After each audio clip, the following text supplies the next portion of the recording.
Nous sommes le jeudi 12 septembre, ici Danick Julien et voici votre bulletin d'information Info CJSR de la saison automne 2024.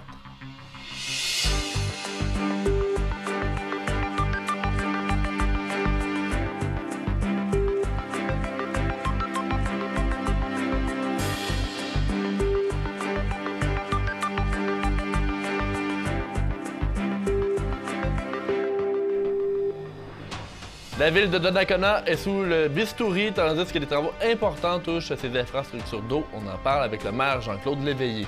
Plusieurs conseils municipaux ont eu lieu cette semaine dans Port-Neuf. Nous ferons un survol des dossiers importants ayant été abordés.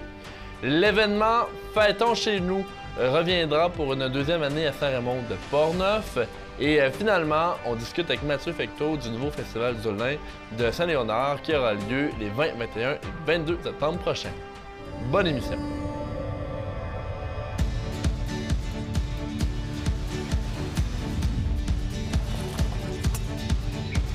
Ici, on se crée des souvenirs au fil des saisons et on vit au rythme de nos passions.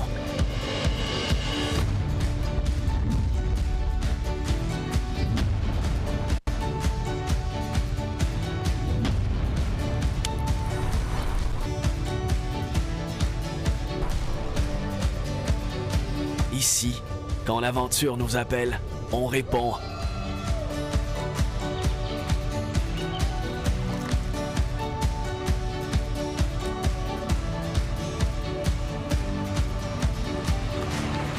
Ici, à Saint-Raymond, ma destination pour un séjour plein air réussi.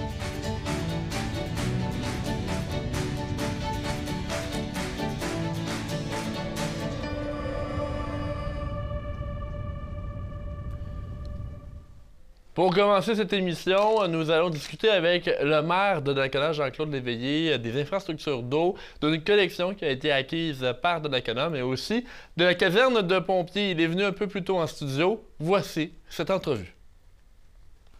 Alors, il nous rejoint en studio, M. Jean-Claude Léveillé, maire de Donnacona. Bonjour, M. Léveillé. Bonjour, bonjour, M. Julien, ça va bien? Ça va bien, vous? Oui, très bien, très bien. Bien heureux de venir vous voir en studio ce matin. Exactement, on est content de vous avoir parce que, bon, on l'avait fait l'année passée, là, en début de saison, dans le CJSR, discuter des dossiers en cours à Donnacona. Il y en a plusieurs qui font jaser. Le premier que j'aimerais discuter avec vous, M. Léveillé, c'est tout votre dossier des eaux usées à Donnacona. Il y a eu une bonne aide financière, 17 millions de dollars qui ont été annoncés il y a 2 semaines. Oui. Et j'aimerais justement que vous nous parliez un peu de c'est quoi le chantier des eaux usées à Donnacona. OK. Bien, présentement, ce chantier-là, c'est le plus gros de la ville de Donnacona, le plus connaître depuis son existence, depuis 105 ans. Oui, 17 millions, mais le projet total, c'est plus de 24 millions. Les eaux usées, c'est qu'on a décidé de se prendre en main depuis 2018. C'est un dossier qui roule beaucoup. On avait une problématique lorsqu'il y avait des pluies torrentielles ou la fonte des neiges le printemps, bien, toute l'eau qui s'en allait dans nos étangs usés, bien, on avait des débordements. Ouais. Alors, on s'est pris en main justement pour vraiment contrôler ça. Puis on a rencontré le ministère de l'Environnement, puis on a dit c'était quoi qu'est-ce qu'ils demandent dans les prochaines années aux villes. Alors, nous, on s'est préparé en conséquence. Justement, il y a justement le bassin des eaux usées, mais quelques mois, on a inauguré aussi le réservoir souterrain sur Jean-Baptiste Matte. Ça aussi, c'est en concordance avec les eaux usées. Mais lui-même, le dossier des eaux usées, ça comprend, on n'ajoute pas un étang, on fait justement le nettoyage de nos étangs. Une nouvelle technologie qui va se permettre de pouvoir mieux contrôler mieux contrôler les eaux usées, exactement. Et puis, on va avoir une usine de filtration qui va être installée juste à côté, qui va vraiment tout contrôler, qu'est-ce qui se passe vraiment du côté des eaux usées. Mais en même temps, je disais, le bassin du Jean-Baptiste Matte, bien lui, lorsque, mettons, il y a une pluie torrentielle, bon, au lieu que toute cette eau-là se dirige directement au bassin, bien, le réservoir, lui, va contrôler et il va envoyer par petite quantité l'eau dans nos étangs d'eau d'eau usée. Comme ça, ben, les débordements vont être contrôlés. Et au niveau de l'usine de filtration que vous allez avoir, elle, dans le processus de l'eau, lorsque l'eau arrive dans votre système et tout, est-ce que l'usine de filtration est avant ou après les bassins? L'usine de filtration, c'est la dernière. OK. L'étang numéro 1, c'est elle qui reçoit la première partie, je dirais. Oui. Elle filtre une partie avec le nouveau système. Ça va dans le deuxième étang, troisième étang, et après, ça va à l'usine de filtration, qu'après ça, elle peut rejeter l'eau dans le fleuve. Okay. Et elle était nécessaire, cette usine-là, pour justement être en accord avec les normes d'aujourd'hui? Avec les nouvelles normes d'aujourd'hui, Okay. puis les nouvelles normes qui vont demander dans 10 ans. Donc vous avez été un peu proactif là, à ce niveau-là. Oui, exactement. C'est le ministère, justement, lorsqu'on l'a rencontré, il dit on était proactif, justement, dans justement, on lui demandait les normes, pas dans 5 ans ou pas dans 10 ans. D'autres, on voulait savoir qu'est-ce qu'ils vont être. On voulait qu'ils se commettent pour les 20 prochaines années. On voulait pas faire des travaux qu'ils disent dans 5 ans, bien, c'est plus ça la norme. Maintenant, c'est rendu ça qu'il faut faire. Ouais. Alors, vraiment, on est vraiment proactif. On est vraiment à la fine pointe là, du côté des eaux usées, justement. Et vous avez obtenu justement 17 millions d'aides financières. Le projet, vous avez dit, était évalué à environ 23 millions. Oui, 23 millions. Donc justement, ça, j'imagine que ça aide à avancer dans le projet. Bien, exactement. Là, on attendait justement cette aide financière-là, la confirmation de cette aide financière-là. Mais c'est, comme je vous dis tantôt, c'est le projet le plus gros, là, le plus, je dirais, lucratif de tous les temps de la ville, oui, vraiment. Puis, je ne sais pas si vous connaissez ces informations-là, mais là, les travaux sont commencés. On l'a vu là, lorsque notre caméraman est venu. Il y avait des travaux qui étaient commencés. Savez-vous quand est-ce qu'on peut dire que ça va terminer? Les travaux vont se dérouler sur une période d'environ 21 mois. Okay. Et puis, lorsque on s'attend, ça va terminer de printemps 26. Là, OK, vraiment. donc au début de l'été, 2026, là, oui, on devrait avoir... tout devrait être complété, là, vraiment, l'usine de filtration inclus. OK. Un autre dossier qui fait parler à Donnacona, et c'est un autre bâtiment. Bon, là, c'est pas au niveau de la ville, c'est Microsoft qui bâtit ça, là, le centre de données qui est, il commence à être imposant. Là, oui, vraiment, ceux qui passent, mettons, sur la 138, là, ils vont vraiment le réaliser. Là, on l'a juste regardé, peu importe la direction, du côté à gauche ou à droite, là, selon la direction où vous venez, mais vraiment, le building est vraiment imposant. Puis c'est peu dire, là, lorsque je dis imposant, c'est vraiment imposant comme buildings. Mais c'est le site le plus développé des 4 sites de Microsoft qu'ils vont faire dans les prochaines années. Il y a celui de Donnacona, Saint-Augustin, Ancienne-Lorette et Charny. Celui de Donnacona, c'est le plus avancé des 4 présentement. Et puis, comme je vous disais, il n'y a aucun retard. Tout marche selon l'échéance prévue selon le plan.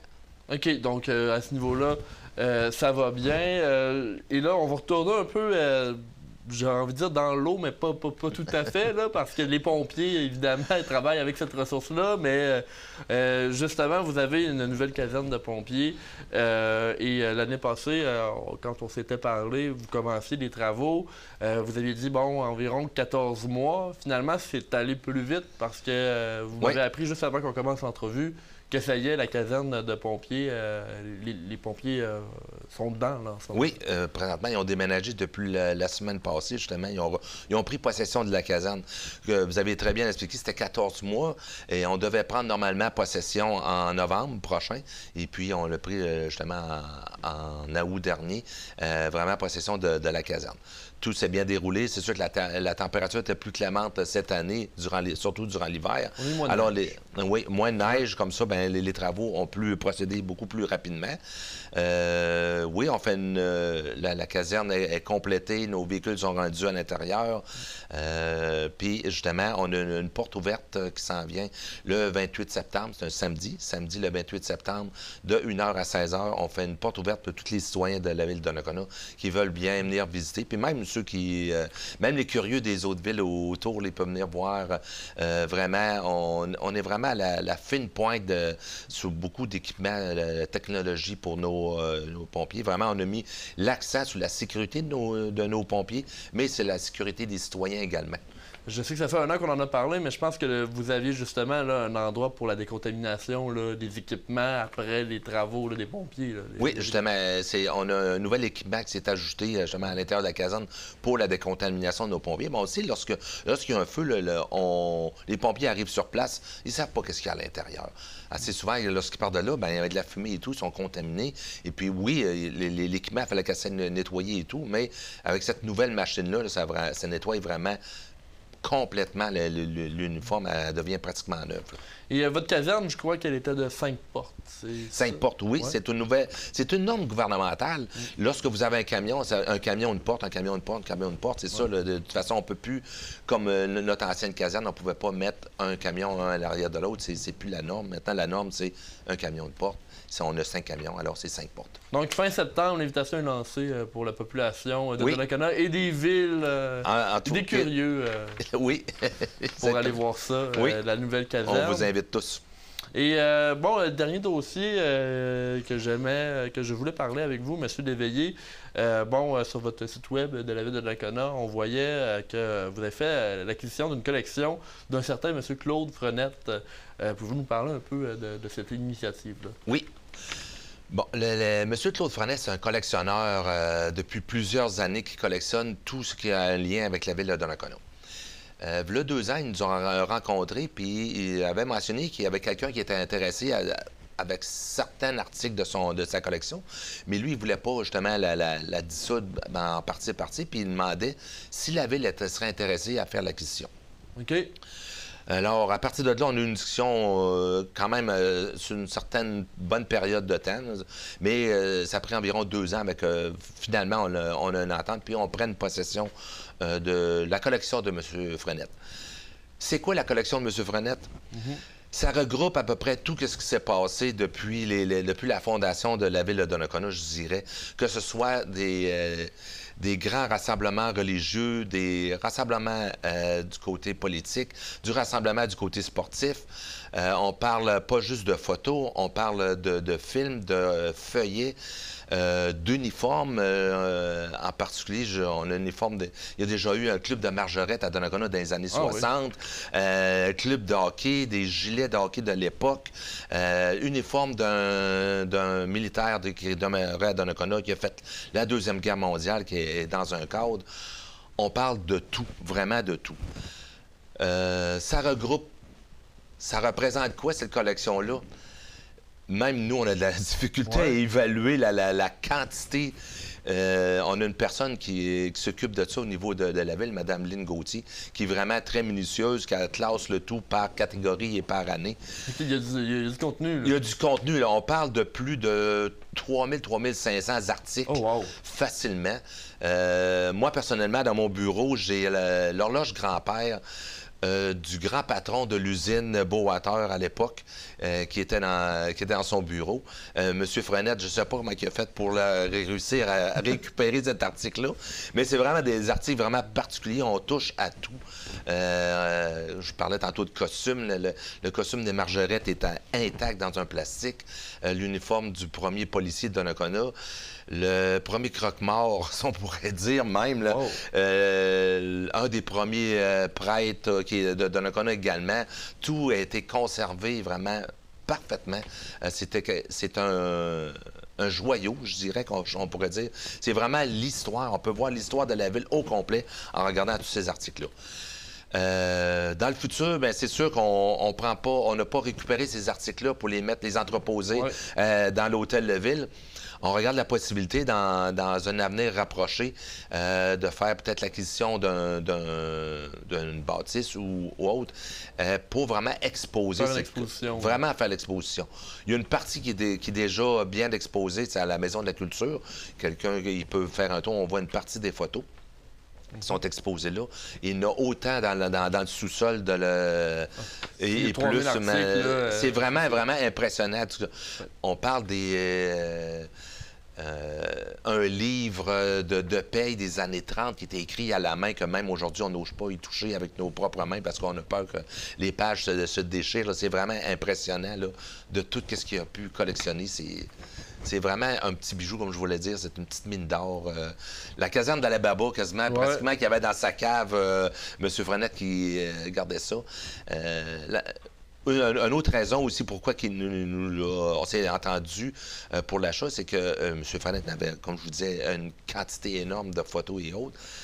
Mais, veut dire, ses enfants n'étaient pas intéressés à continuer la collection. Fait que là, il est venu à un point décisionnel, là, M. Frenette. Ouais. Qu'est-ce que je fais avec cette collection-là? C'est pour ça qu'on est venu à une entente avec la Ville, qu'on est très satisfait de cette entente. Puis pour les générations futures de Donnacona, savoir un peu l'histoire. Oui. Justement, vous, c'est un investissement aussi. Là, Oui, c'est un investissement, mais quand même, c'est un bon investissement, justement, pour comme vous avez bien dit, que les générations futures vont pouvoir voir c'était quoi? Qu'est-ce qui s'est passé? Ouais. Autant, on parle de 1967, lorsque le général de Gaulle a passé à Donnacona, on a des photos, on a son discours, on a tout, là, vraiment, vraiment. L'enregistrement de Radio-Canada, on a ça encore. Wow. L'enregistrement du speech, on pourrait dire, du maire de l'époque également. On a ça sur cassette. Alors, on va, dans les prochaines années, lorsque vous allez faire l'ouverture ou une exposition potentielle, on va être là. Monsieur Léveillé, je vous remercie d'avoir été des nôtres. En terminant, est-ce qu'il y a quelque chose que vous voulez dire à nos téléspectateurs ou des dossiers à surveiller peut-être à Donnacona? Oui, bien, il y a un dossier vraiment qui est débuté depuis environ une semaine. Ouais. On a un escalier qui va rejoindre la rue Saint-Joseph en haut et qui va descendre jusqu'au parc des Berges en bas. Présentement, c'est une compagnie Technopieux qui sont en train d'installer des pieux à partir d'en bas et en montant dans le cap, on pourrait dire. Là. Mais il va y avoir un escalier le tout devrait être complété à la fin du mois d'octobre, qui va pouvoir être utilisé par la population également. Un deuxième lien, justement, pour aller au parc des Berges. On a déjà fait 2 ans un parcours sécuritaire à côté de la 138, mais là, on va avoir l'escalier, comme il y a déjà eu il y a quelques années, il y avait 107 marches. Cette fois-ci, celle-là va en avoir 137. OK. Pour ceux qui vont vouloir s'entraîner aussi, ça va être une bonne occasion, là, s'ils veulent faire monter et descendre des marches. Alors, je vous remercie d'avoir été de nôtre, M. Léveillé. C'est bien gentil de votre part. Bonne journée. Bonne journée. On poursuit dans le bulletin d'information. En fait, au niveau de Saint-Raymond, il y a le 7 septembre prochain à 19h30 la présentation du spectacle Fêtons chez nous pour une 2e année consécutive. L'initiative a été mise en place l'an passé par M. Alain Landry sous le thème « Dansons Rigodon ». Le voici d'ailleurs concernant le concept. Grâce à l'immense succès de l'an dernier, Fêtons chez nous, Dansons Rigodon. J'ai l'immense plaisir de vous annoncer le retour de Fêtons chez nous, d'hier à aujourd'hui, qui sera présenté samedi le 7 décembre 2024 au Centre multifonctionnel Roland-Dion, ici même à Saint-Raymond. Une quarantaine de bénévoles vont participer à la réalisation du nouveau scénario qui a été écrit par M. Landry. Un voyage au travers des époques est prévu pour cette soirée. Le voici à nouveau. Nous ferons voyager le public à travers les décennies et la plus grande des surprises est certainement que j'ai cru bon de faire revivre aux gens de Saint-Raymond l'inoubliable émission de télévision La soirée canadienne, animée par Louis Bilodeau. Le public doit s'attendre à plusieurs surprises. Alors, c'est certain que ce soir, j'aurai une grande liste d'invités à nommer, mais comme on veut garder le secret, je m'excuse de ne pas nommer personne qui... L'événement qui en est pour sa 2e itération plaît d'ailleurs beaucoup au député fédéral Joël Godin. On l'entend. Parlons de la soirée canadienne. Quelle bonne idée! Honnêtement, Alain, j'ai hâte de voir les rigodons, le doyen, le maire, le représentant de la sainteté, le maire de l'époque, peut-être. Peut-être chapeau melon. Les bottes de cuir. Mais non, je pense que c'est une très bonne idée et je pense que les gens de Saint-Raymond et les gens de la région, faut pas oublier que Saint-Raymond est un pôle important. Je pense que M. le maire va être d'accord avec moi. Saint-Raymond est la plus grande ville en termes de population et probablement en termes de territoire de la MRC de Portneuf. Alors, je pense que ça devient attractif pour les gens de la région. D'ailleurs, en parlant de Saint-Raymond, le maire Claude Duplain était présent. Selon lui, il n'y aura jamais d'activité culturelle, en fait suffisamment d'activités culturelles comme celle proposée par la troupe d'Alain Landry à Saint-Raymond. On écoute sa réaction face à cette deuxième édition. C'est extraordinaire. Saint-Raymond, vous avez fait vos preuves l'année dernière avec la première. Je suis sûr que cette année, vous allez dépasser la barre. Et j'espère que ça sera un tremplin pour qu'avec la ville de Saint-Raymond, on vous permette de faire encore mieux dans les autres années, parce que je pense que c'est quelque chose que les commentaires que j'ai eus l'année passée sur ton organisation, les commentaires étaient dithyrambiques, OK? C'est seulement des bons mots que j'ai reçus. Et tu le sais, malheureusement, il est arrivé quelque chose, puis j'ai même pas pu le voir. Cette année, je pense que tu t'es organisé pour que je sois absolument. Au retour de la pause, on discute avec Mathieu Fecteau du 125e de Saint-Léonard et du Festival du Lin qui fait un retour cette année. Restez des nôtres. Alors, bonsoir Maxime. Bonsoir, Nad. Après un an d'existence, la Ligue d'improvisation Portneuf-Alouette est devenue une référence dans la grande région de Portneuf. Coudon, t'as sorti ton vocabulaire distingué? Mais c'est important, Maxime, si nous voulons avoir des joueurs de qualité dans nos équipes. Ah, tu parles du recrutement, là? Ouais, on est présentement à la recherche de nouveaux joueurs pour venir se joindre à notre ligue. Alors, comme je disais, nous sommes une référence. Ah, OK. Donne-moi ça, là. Je vais m'en occuper. On cherche des improvisateurs qui sont disponibles les lundis soirs pour toute la saison d'automne qui va se terminer en décembre.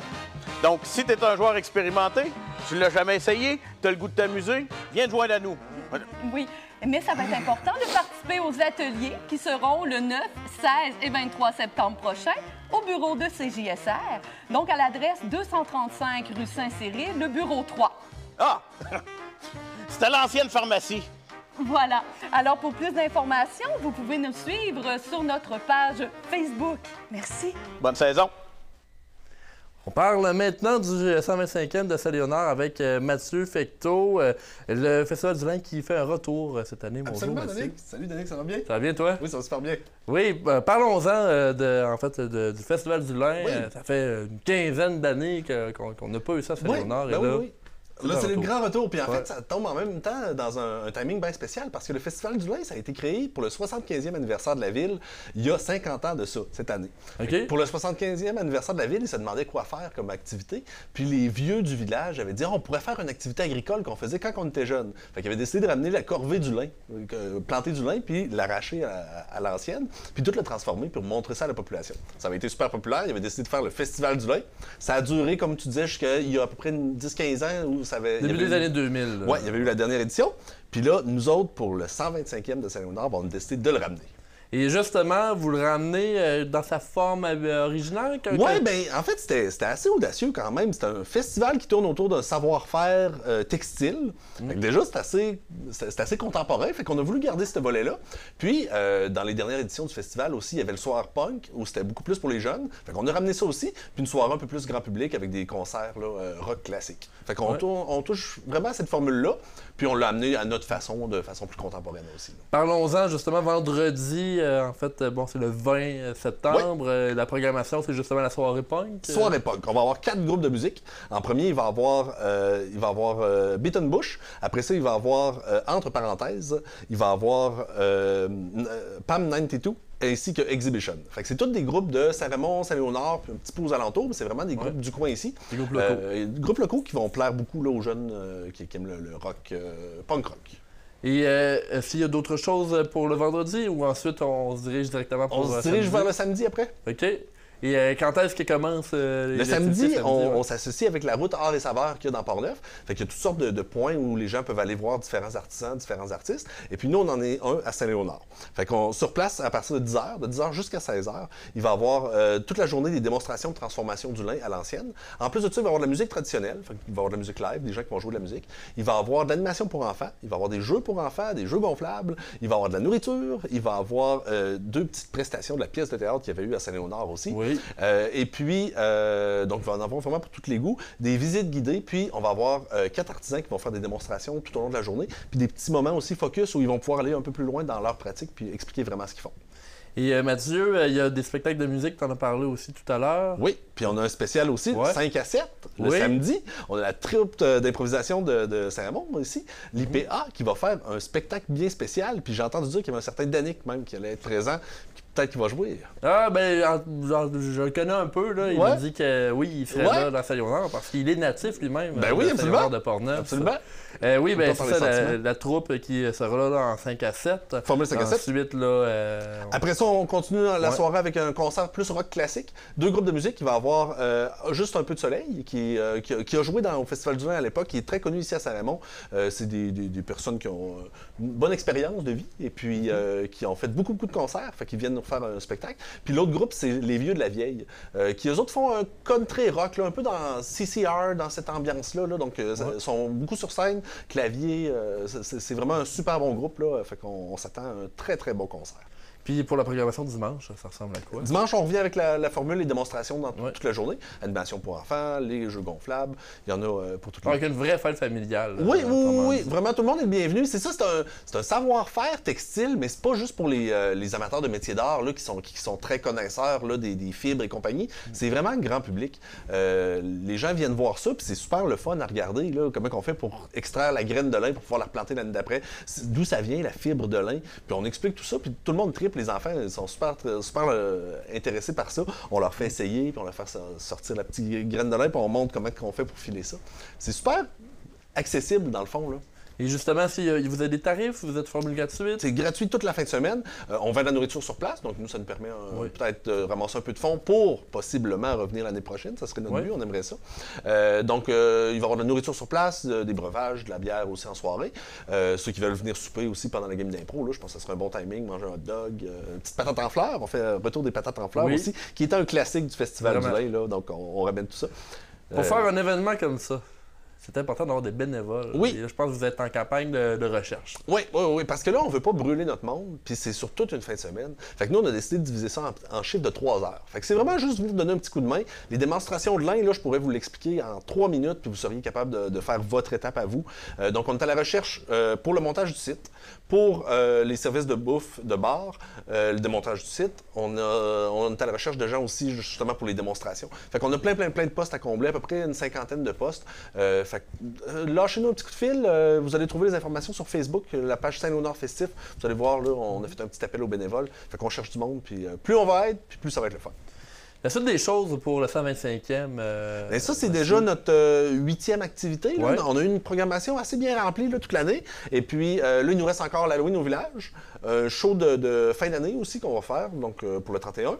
Et puis, une activité spécialement pour les gens de Saint-Léonard, les bénévoles de la place. On souhaitait aussi essayer de les remercier. Fait qu'on s'associe avec la ville pour faire le souper des bénévoles, puis il va y avoir un spectacle de magie au travers de ça.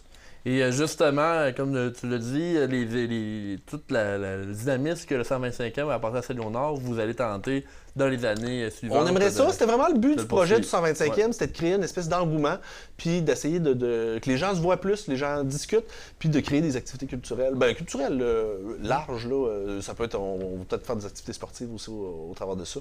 Je veux faire des activités dans le village, que les gens se voient, puis qu'on s'amuse au travers de ça. Puis j'ai oublié de parler, il y a aussi des supplémentaires pour la pièce de théâtre. Ah oui, ok. Ça, la pièce de théâtre avait été super populaire, ça a été sold out pendant 3 soirs. Oui. Fait que là, on fait un retour là, dans la fin de semaine, 5-6 octobre, là, ces jours-là. Et est-ce que ça va être encore dans le sol de l'église? Oui, Ouais. sol de l'église. Super. Très, très bonne pièce de théâtre. Ceux qui l'ont pas vu, là, ça vaut vraiment la peine. Puis peut-être en parler, là, qu'est-ce qu'on retrouve dans cette pièce de théâtre-là? Ça, c'est une troupe de théâtre d'une 12aine d'acteurs. C'est une pièce de théâtre qui a été écrite par Pierre Doré, qui a été très actif avant ça aux Écureuils. Il a fait beaucoup de pièces là-bas. Et puis là, il a tout sorti l'histoire de Saint-Léonard. Il a discuté avec des gens de la place. Puis il a sorti plein d'anecdotes du village. Puis il a fait toute une pièce qui voyage un peu à travers les époques. Il y a des moments très drôles, avec des anecdotes locales que les gens de la place ils rient beaucoup.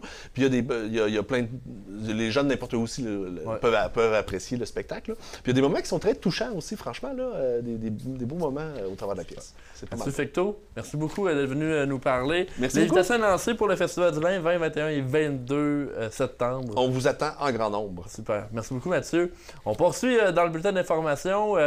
J'ai parlé avec Karine Durocher un peu plus tôt cette semaine. J'étais à Donnacona pour le pôle alimentaire de Portneuf. C'est donc une nouvelle entité qui est liée avec Solidarité citoyenne Portneuf, mais aussi avec la table de concertation alimentaire de Portneuf. J'ai parlé avec Karine Durocher. Voici cette entrevue. Ici Danick Julien. On est présentement avec Karine Durocher, qui est la directrice générale de Solidarité citoyenne Portneuf. Bonjour. Salut Danick, ça va bien? Ça va bien, vous? Oui, très bien, merci. Pour cette entrevue, on est à Donnacona, dans vos nouveaux locaux, pour justement discuter un peu de qu'est-ce que devient un peu l'aide alimentaire dans Portneuf, parce qu'il y a un nouveau pôle qui a été créé. Solidarité citoyenne Portneuf est bien impliquée là-dedans. J'aimerais peut-être qu'on parle de tout ça. Bien oui, ça va me faire plaisir de vous parler de notre beau projet de pôle alimentaire solidaire à Donnacona.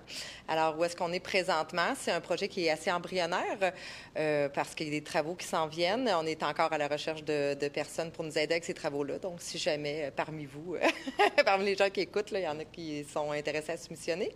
Alors, en fait, ça va être un lieu où on va pouvoir rassembler l'ensemble de nos activités. On n'avait pas de lieu physique, donc tout était un peu éparpillé sur le territoire. Donc, ça va être un endroit où on va pouvoir faire transformation alimentaire, on va pouvoir faire de l'entreposage également d'aliments et de la distribution alimentaire, principalement pour le programme Collation Santé Portneuf.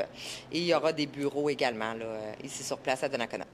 Et justement, je sais que vous êtes lié aussi avec la table de concertation alimentaire de Portneuf. Pouvez-vous nous parler brièvement de ce lien-là? Oui, certainement. Alors, la table de concertation a mis plusieurs projets en place qui sont vraiment très importants dans Portneuf, dont le programme de récupération en supermarché, le glanage, et puis... Donc, d'un consensus avec la concertation, il a été décidé que toutes les actions terrain allaient maintenant être relayées à l'organisme qui portait la démarche, soit Solidarité citoyenne Portneuf. Donc, c'est pour ça qu'on entend un peu plus parler de nous maintenant. Mais, bref, la concertation existe encore.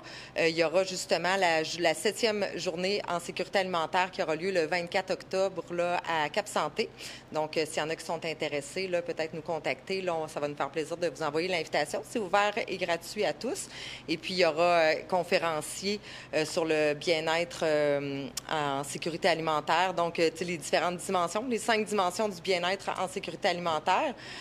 Comme quoi, de peut-être pas juste donner de la nourriture à quelqu'un, mais qu'est-ce qu'on peut faire d'autre pour pouvoir l'aider et soutenir la personne, là.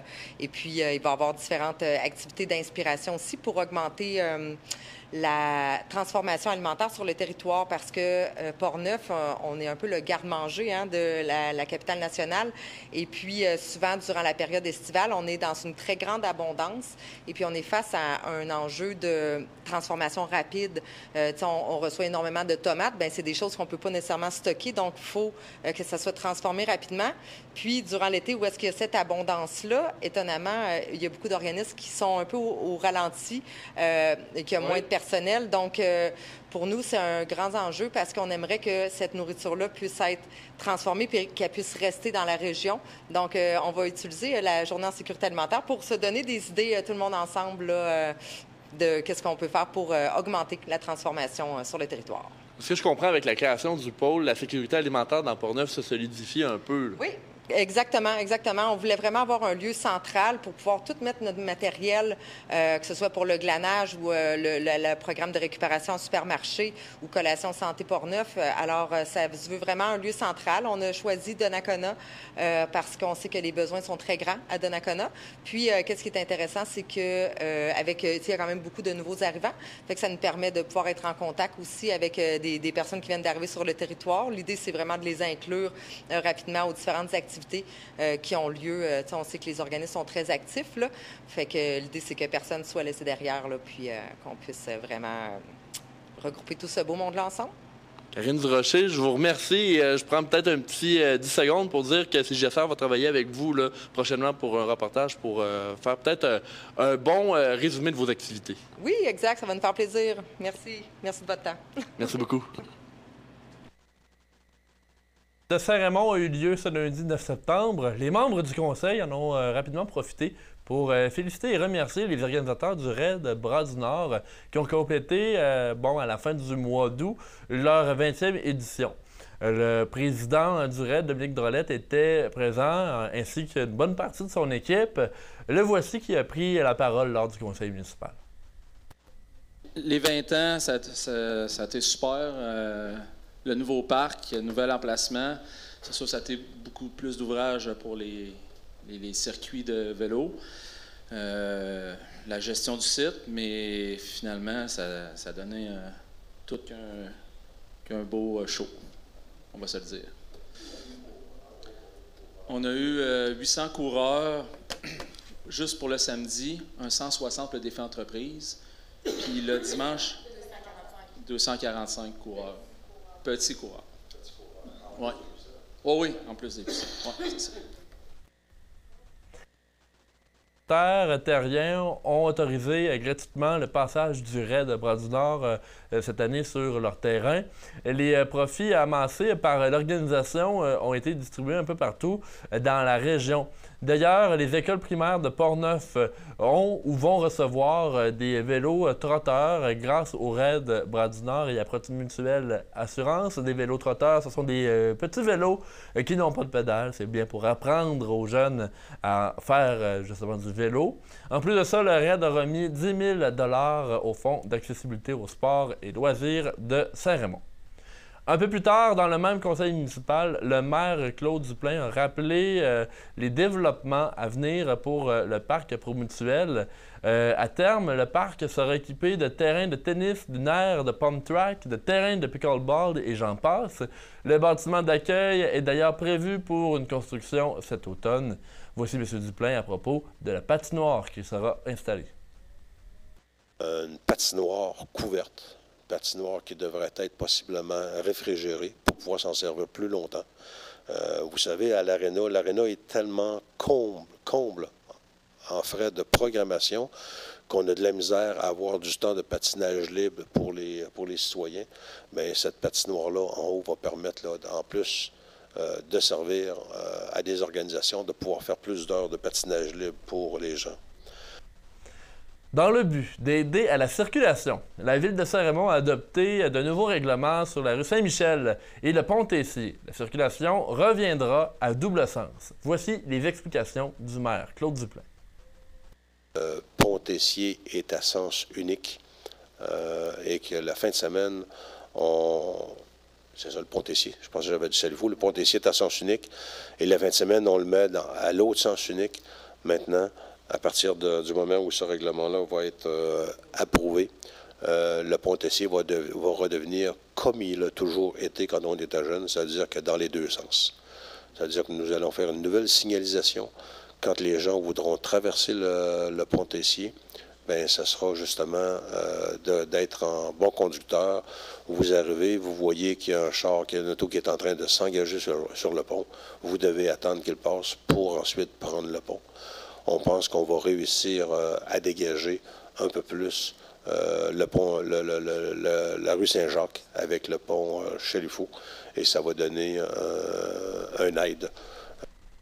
Sur la rue Saint-Michel, des stationnements qui étaient présents seront retirés. Parlons maintenant de la journée des superviseurs. Une deuxième édition de cette journée aura lieu en novembre 2024. L'événement avait connu un bon succès au printemps 2023 et a été apprécié par la majorité des participants. La journée des superviseurs, ça s'adresse aux superviseurs, aux chefs d'équipe, aux chargés de projet, contremaîtres, gérants et j'en passe. On parle aussi des personnes essentielles au bon déroulement des opérations et à la saine gestion des équipes de travail. Le thème de la journée sera « Leader bienveillant, l'humain au cœur de nos valeurs ». La journée va être animée par Alain Choquette, un des plus grands illusionnistes québécois, qui viendra présenter un témoignage en fin de journée. C'est le mercredi 6 novembre, entre 8h15 et 16h15 à Saint-Raymond. Les inscriptions se font dès maintenant en ligne sur le site web de rendez-vous rhportneuf.com. La ville de Sainte-Catherine-de-la-Jacques-Cartier regarde les possibilités pour faire un changement de zonage dans le secteur qui constitue, entre autres, le terrain de la sablière carrière de Sainte-Catherine. Le secteur est situé sur la rue Montcalm et dérange les citoyens depuis plusieurs années. En été 2022, des citoyens avaient participé à un reportage de Radio-Canada qui déplorait le passage des camions qui pouvaient s'apparenter à 300 passages par jour. Un citoyen a demandé lundi dernier des clarifications sur ces démarches. Voici un extrait du Conseil de ville. Le projet de règlement qui a été adopté, la consultation de ce soir, là, ça vise à créer une zone unifamiliale là, dans ce secteur-là. Pour l'instant, il n'y a pas encore de projet qui a été adopté là, par rapport à ça. C'est juste une modification du règlement de zonage qui a été faite pour pouvoir permettre les résidences unifamiliales, puis pouvoir mettre fin, de créer que l'usage de la sablière soit maintenant dorénavant sous droits acquis là, en vertu des règlements de la ville de Sainte-Catherine. Est-ce que ça répond? J'ai-tu le droit d'une sous-question, dans le fond, par rapport à ça? Combien de portes qu'il va y avoir, autrement dit, de approximativement 70 portes. OK, parfait. Merci. Puis ça va régler, si on réussit à arriver au bout du dossier, le problème de la carrière. Ça fait plaisir.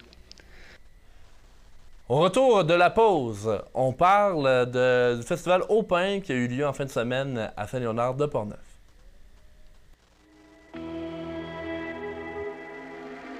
Depuis plus de 50 ans, CJSR est la télévision de la région de Portneuf. Partout sur le territoire, notre équipe est là pour informer la population. Disponible autant en ligne que sur le câble, notre programmation rejoint les jeunes et les moins jeunes. À chaque saison, la TV Portneuf diffuse des émissions originales créées dans Portneuf pour et par les gens d'ici. CJSR est constamment à la recherche de nouvelles idées d'émissions et de nouveaux collaborateurs. Si vous désirez partager vos passions ou apprendre les rudiments de la production vidéo, notre équipe est là pour vous aider à réaliser votre projet. CJSR, la TV Portneuf s'intéresse à vous.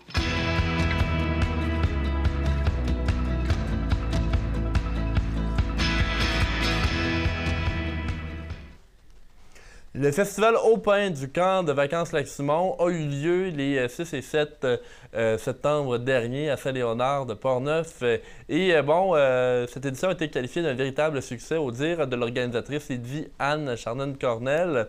La première édition de ce festival, axée sur le bien-être, la culture et les activités de plein air, a reçu plus de 150 visiteurs. Au dire de l'organisatrice, au départ, l'organisation espérait pouvoir attirer environ une centaine de personnes. L'objectif a été atteint. L'événement a été organisé en 3 mois avec un budget pratiquement inexistant, au dire de Lydiane. L'événement était gratuit du moment que les participants avaient leur passe journalière pour le festival. Le but, c'était de sonder le terrain pour les années futures de l'initiative. D'ailleurs, des sondages faits à l'écrit et à l'oral ont été complétés par l'organisation. 94% des personnes sondées par écrit ont affirmé avoir été satisfaites de la programmation et de l'événement en général. Dans la programmation, on retrouvait des conférences pour le bien-être, des entraînements X-Fit, du yoga, des exercices sur l'eau, des spectacles de musique et j'en passe. Selon Lydie Cornell, c'est l'aspect bien-être qui est ressorti le plus dans les bons coups du festival et les festivaliers ont trouvé que normalement, cet élément n'est pas suffisamment exploité. Pour la suite, la communauté du festival va se regrouper pour les prochaines semaines afin de monter une seconde édition potentielle. La 55e présentation d'Expo Donnacona a eu lieu ce week-end. L'événement a pris place du 5 au 8 septembre, a été un énorme succès.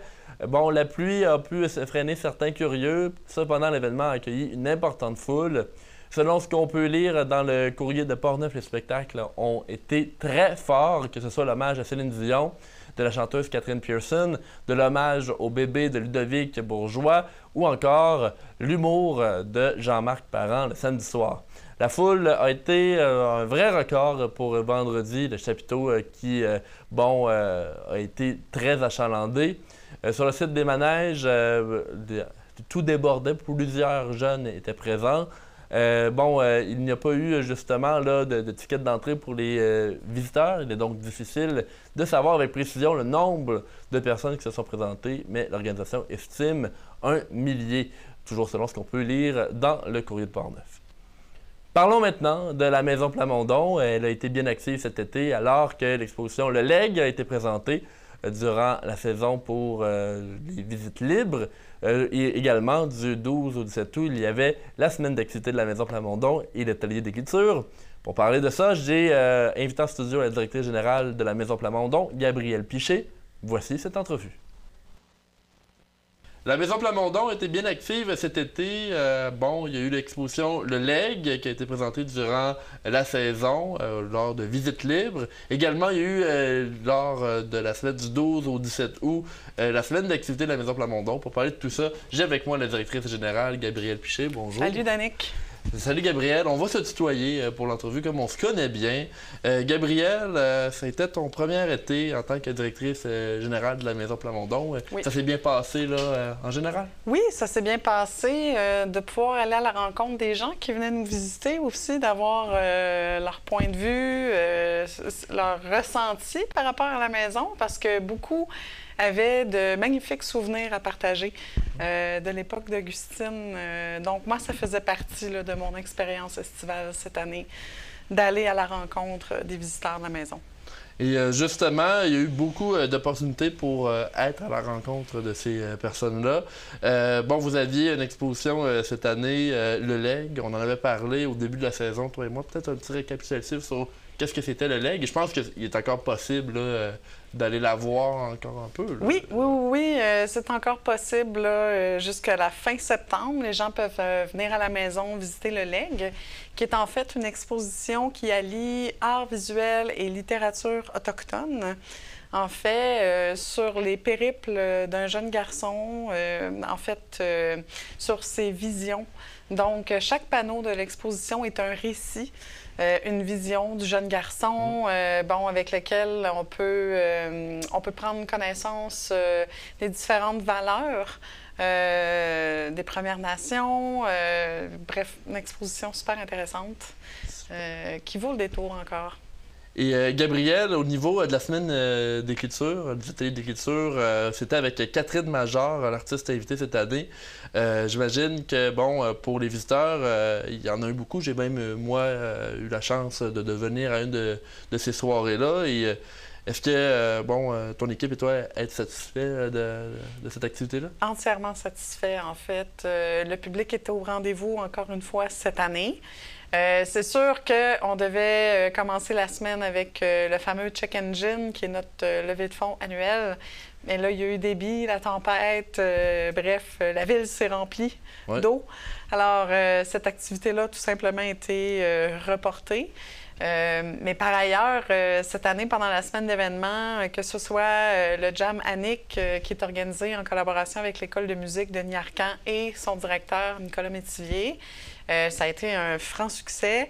On a même mobilisé des gens du camp de Portneuf aussi, là, qui sont venus aussi en délégation. C'était assez impressionnant, l'achalandage ce soir-là. Autant sur scène que dans le public, en fait. Puis il y a eu, tu sais, ce que j'ai trouvé intéressant cette année de cette semaine d'événements-là, c'est qu'il y avait différents publics qui pouvaient se rencontrer. Comme ce soir-là, tu sais, les gens du camp Portneuf qui n'étaient jamais nécessairement venus à la Maison Plamondon versus les spectateurs assidus. Puis ça a été comme ça, là, pas mal tout le long de la semaine. Là. Donc, oui. Puis ensuite de ça, ben l'atelier d'écriture en tant que tel, qui réunissait 11 participants plus l'artiste. Eux autres aussi ont pu apporter... On a d'ailleurs des images, là, je ne sais pas si elles ont été diffusées en ce moment, ça a déjà été tourné en boucle, donc parce que CJSR était présente, on va avoir l'année prochaine, je crois, ou dans les prochains mois, une émission sur cet atelier d'écriture-là. Gabrielle Piché, directrice générale de la Maison Plamondon, pour septembre, j'imagine qu'il y a quand même de l'activité à prévoir chez vous, parce qu'il y a les Journées de la culture qui arrivent à grands pas, déjà la fin septembre qu'on doit prévoir. Pour ceux qui aiment l'été, c'est un peu... bon, on se dit OK, déjà. Mais sinon, il y a aussi la route des arts et saveurs à laquelle vous participez, et ça, c'est bientôt, là. C'est, oui, je crois, le 22-23... oui, la fin de semaine du 22-23 septembre, les gens pourront passer à la Maison Plamondon, en fait, pour admirer le travail d'Ariane Bussière, artiste peintre, qui procédera d'ailleurs à de la peinture en direct. Ensuite de ça, les gens pourront aller à la rencontre de Francine Noël aussi, avec ses démonstrations de sculpture faites à base de matériaux recyclés, ce qui promet d'être super intéressant. Puis cette fin de semaine-là aussi, il y aura, pour les gens qui le voudront bien, nous, on offrira la dégustation de thé du Labrador. Puis il y aura aussi une halte gourmande où les gens pourront déguster des produits du terroir. Finalement, bon, pour la Maison Plamondon, ça ressemble à quoi l'automne? Comment on se prépare là, pour l'automne? Bien, comme tu le mentionnais, il y a les Journées de la culture qui s'en viennent là, la fin de semaine du 27, 28, 29 septembre. Là, on l'a vu dans la ville de Saint-Raymond cette fin de semaine-là. Ça va être plein d'activités partout. Donc, nous, le mercredi 25 septembre, on va organiser une conférence de presse, puisqu'on aura de grandes annonces à faire pour la suite des choses concernant la MP. Donc, on vous tiendra au courant. On va être là. Oui, et par la suite, la fin de semaine des Journées de la culture, en fait, il y aura des visites commentées spécifiquement pour l'occasion de l'exposition Le Leg. Donc, la compréhension, la visite sera bonifiée à ce moment-là. Il y aura aussi l'artiste et médiatrice Mélanie Savard de la Nation Wendat qui sera présente avec nous pour donner certains ateliers et des activités là, pour les familles cette fin de semaine-là. Puis ensuite, il y aura la présentation des projets Pied de Biche le dimanche soir en clôture des Journées de la culture. Donc, Danick Julien, que tu dois connaître. Je pense que je le connais, oui.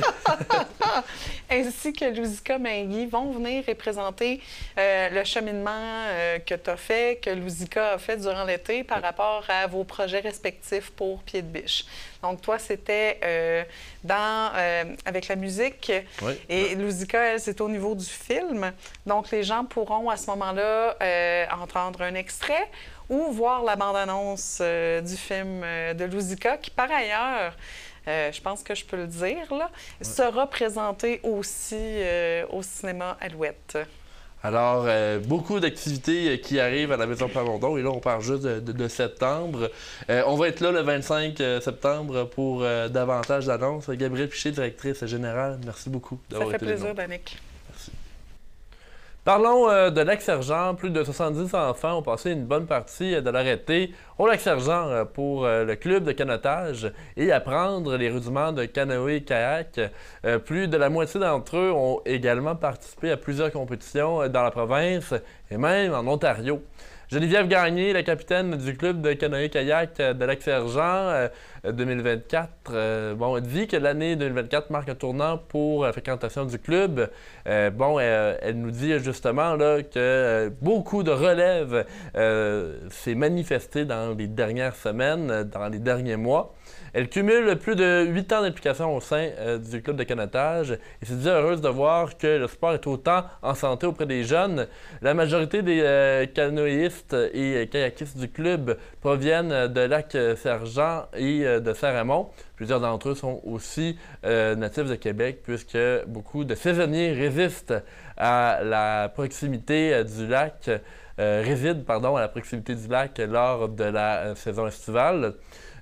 Pour les plus vieux qui performent dans le niveau compétitif, les entraînements au club de canotage commencent régulièrement au début du mois de mai et se terminent quelque part en octobre. En moyenne, les jeunes athlètes s'entraînent 4 fois par semaine et les entraînements durent environ 3 heures. Il faut dire que du 24 juin au 24 août, les membres du club participent à environ une compétition par semaine.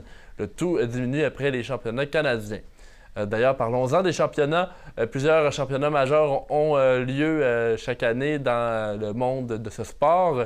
Et il y a les championnats provinciaux et canadiens.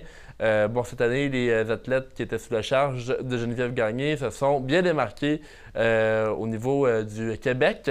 Comme il faut se classer aux championnats provinciaux pour participer aux championnats canadiens, c'est 8 jeunes filles du club qui ont passé à l'étape suivante qui s'est déroulée du 20 au 24 août dernier.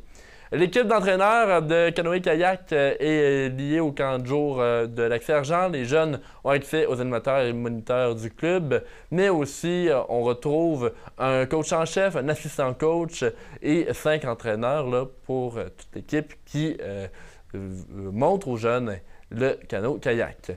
Et aujourd'hui a eu lieu l'annonce du projet Zone neutre de la ville de Shannon. Je sais qu'on est un petit peu loin de Portneuf, mais Zone neutre, c'est quelque chose qu'on a bien vu ici dans la région. On a d'ailleurs des archives de ce que c'est.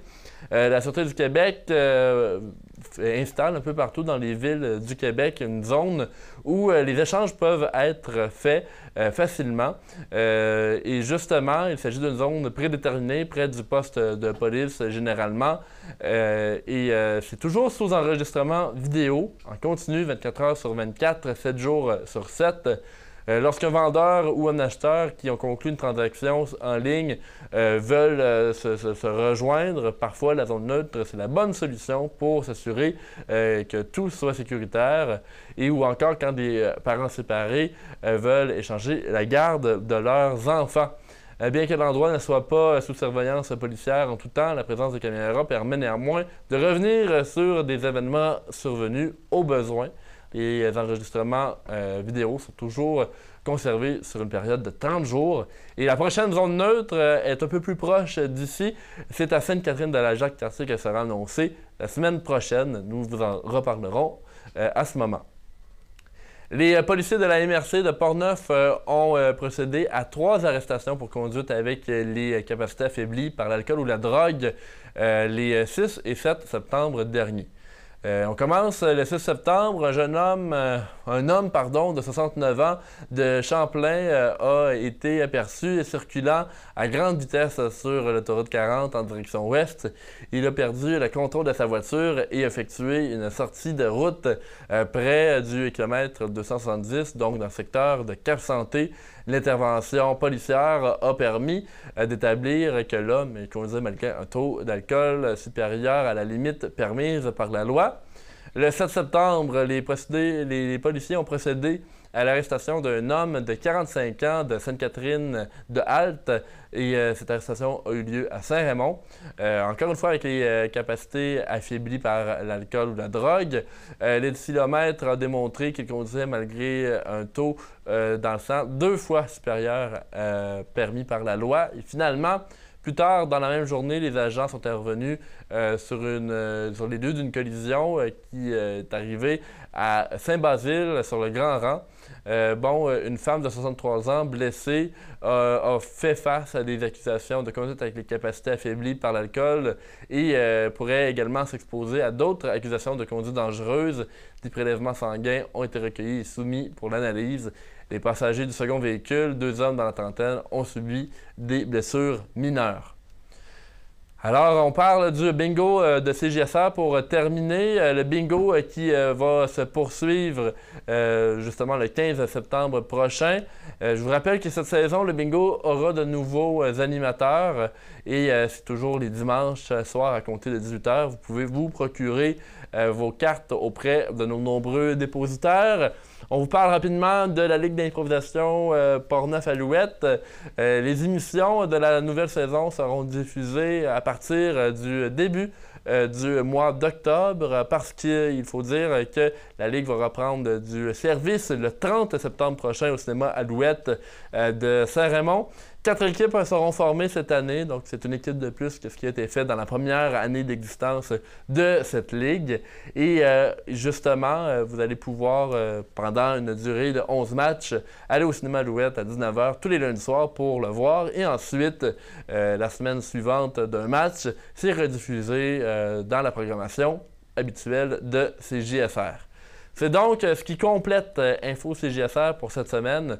Je désire remercier nos invités, donc autant Mathieu Fecteau, Gabriel Piché et le maire de Donnacona, M. Jean-Claude Léveillé.